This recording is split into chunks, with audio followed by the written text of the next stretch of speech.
Thank you, Toastmaster and fellow guests. I'm here to talk about the ultimate question. Lance Miller proposed that the answer to the ultimate question was, do you validate? And that is a great question, but I propose that the answer, or the question, is actually, is there life after death? This question has been an exceedingly profound impact on all of our lives. The answer will dictate a lot about what comes after life, but even more significantly, it may impact how you wish to live your life today. In this talk, I intend to inspire you to take the concept of life after death more seriously than you may have done previously. I believe that eternal life is not just a goal for supervillains or boredom for vampires.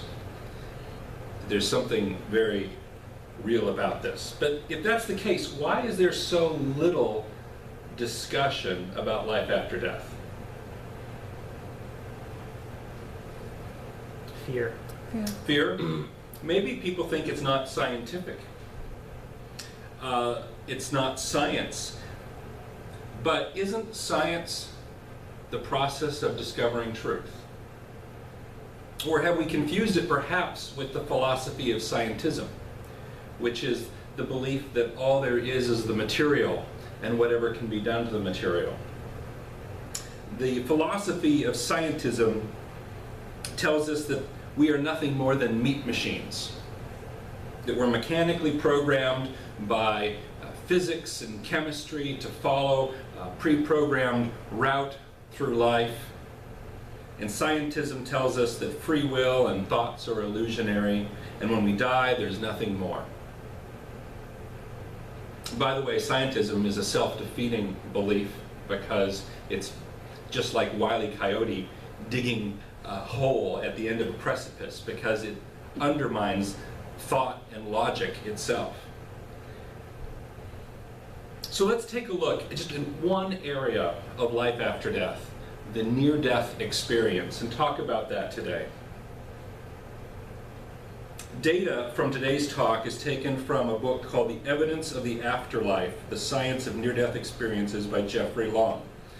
This doctor began looking at near-death experiences very early, and back in 1998 he set up a web page where people could fill out these forms that were done very specifically and correctly in order to categorize and collect near-death experiences from around the world in multiple languages, and he's collected thousands and thousands and thousands, and it's a website, and I'll share it with you afterwards, that you can go to and read the things and study them yourselves. It's public.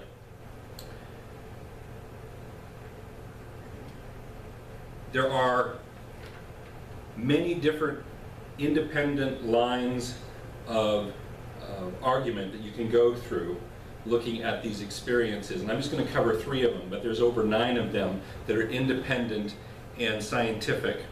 The definition of a near-death experience is a lucid experience associated with the perceived consciousness apart from the body, occurring at the time of an actual or a threatened imminent death. Usually the brain has very little oxygen during this period of time.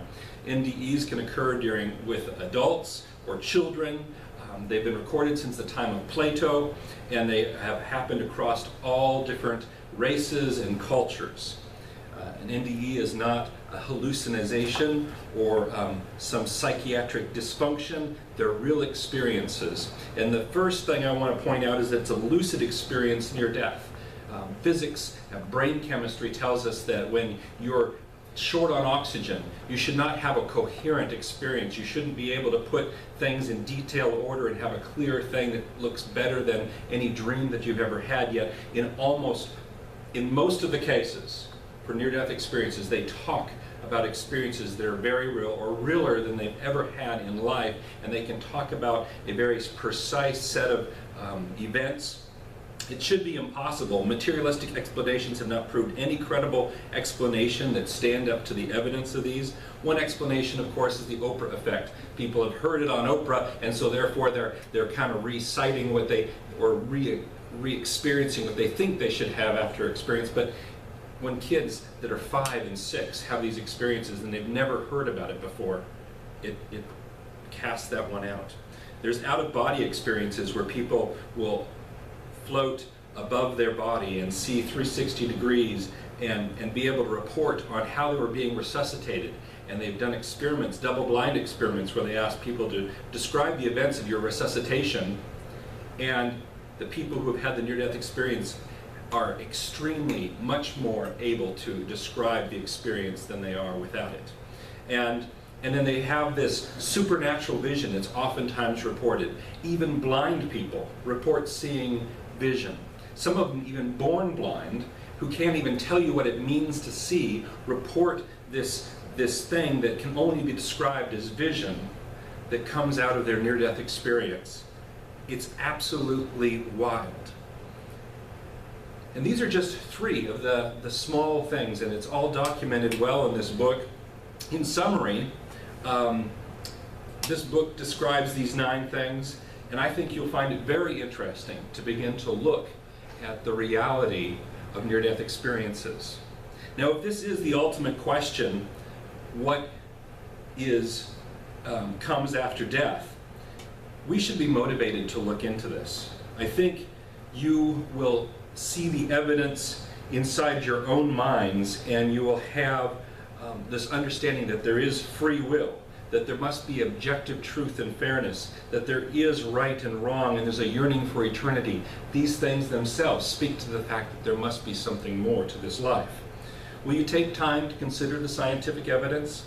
Is it so hard to believe that perhaps associated with each of us, our meat machine, there is a soul or a spirit that goes along for the ride? And just like a person driving a car down a street, when the car runs out of gas, that person gets out and begins walking. Our soul would have a life after its existence in that machine. If there is life after death, what does that mean about the purpose of your life? Perhaps validation is only the tip of the iceberg for the ultimate question. Thank you.